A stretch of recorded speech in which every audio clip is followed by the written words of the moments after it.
welcome back. This is part two, and of today's campaign update, State of the Union, State of the World, and I was just in Washington, D.C.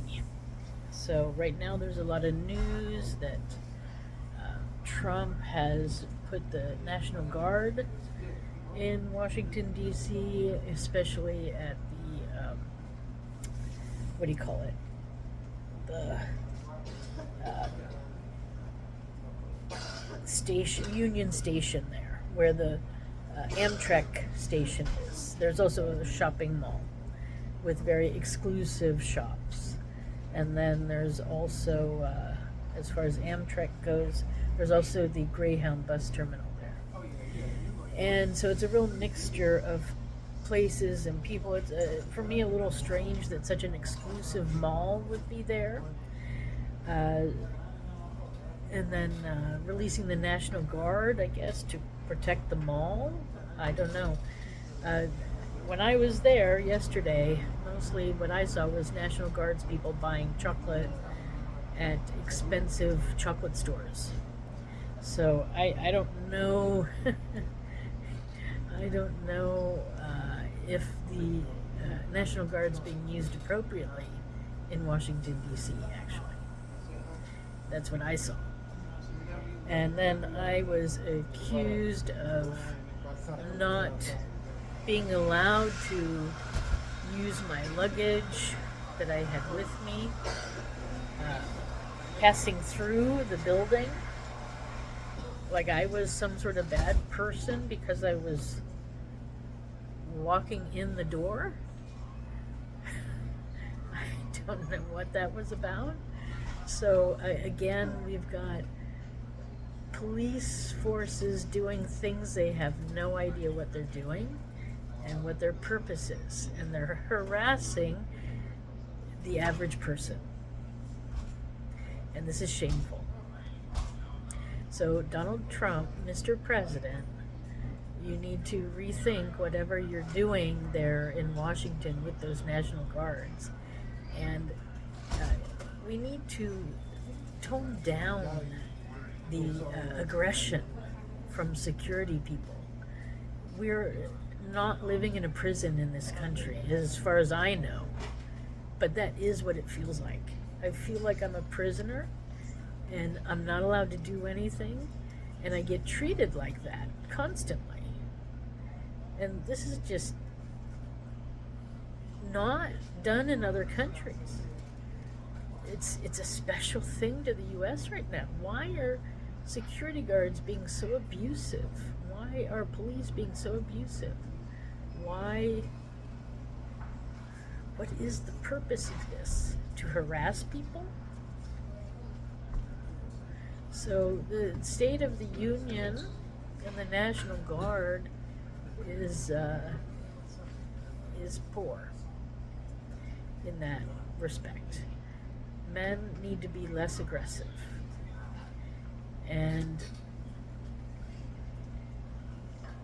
yeah, I don't know. It's one thing to have the National Guard being seen. That's what they should be, being seen, and the Guard people there should be seen and stop trying to police everybody. So you want the presence there, you don't want to harass the people. And there's a difference. So, yeah, you might want to rethink that. And other things. So the flag burning. If it was not an official flag, then the rule is out anyways, because there are flags on clothing that might be burned. There are flags everywhere that might get into a fire somehow. So I don't know. This is sort of a petty thing, Mr. President, that you've decided to make official. I don't know. It's kind of strange. but it also infringes on the First Amendment rights of citizens, which is the right to express themselves. And so, if it's an official flag with the gold trim and everything, then the rules have to be followed. And those, I suppose, they're not supposed to touch the ground anyways, so then they're dealt with in a very special way. Now, whether the flag that the man used to burn in DC after you made your proclamation or whatever you did, I'm just wondering what kind of flag it was. Was it just something you can buy at Walmart? Because that's not an official flag. So, I don't know. It's beginning to feel a little bit like a police state again, and you have no right to infringe on U.S. citizens' rights, regardless of being president or not. And our right is freedom of speech. And so if the media can make lies about you and other politicians and other statespeople and make lies about all sorts of things, I don't think it really hurts if a citizen burns a flag. There's just a lot worse things that can be done. So why don't you make laws about the media not telling lies, that they have to have at least 80% proof of accuracy before they release any news. They have to know what they're producing is real news. Why don't you make a law about that? Then the other thing is, oh no, I lost my train of thought. Okay, so other big things in the news.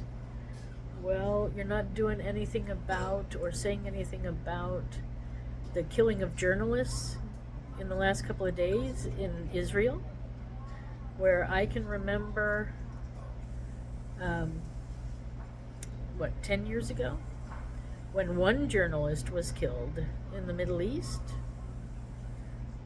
and that was all over the news, and everybody got afraid of the crown prince and all of this. But yet Netanyahu kills, a couple of days ago, 5 journalists, and now today 4, and there's nothing from you about this. I'm in shock. So your priorities are not exactly in the right place at the moment. That's what I can say.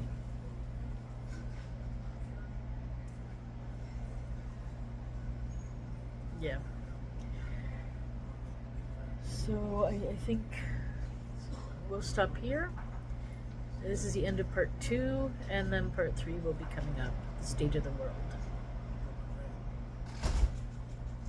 Okay, thanks for stopping by.